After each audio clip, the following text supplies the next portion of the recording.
Mr. President, thank you very much. Colleagues, I rise to adjourn in memory of an icon in the San Diego LGBTQ community, Reverend David Farrell.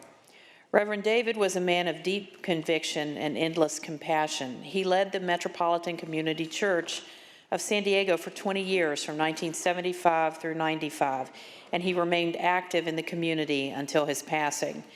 It's hard to overstate the importance of acceptance in the religious community for LGBTQ people of faith. In a world that has for so long treated gay, lesbian, and gender nonconforming individuals as second-class citizens or worse, being ostracized in your own faith community is devastating.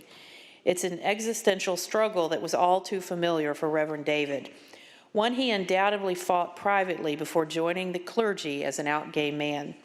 His courage and his self-acceptance as an openly gay religious leader led thousands of gay, lesbian, and transgender San Diegans to find their own peace.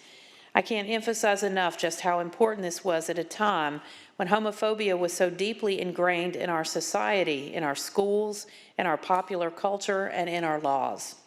But he wasn't content preaching from the pulpit on Sundays. He put his faith and his values into action with a truly remarkable commitment. In 1978, he led the opposition to a statewide ballot initiative to ban LGBTQ individuals from serving in public schools.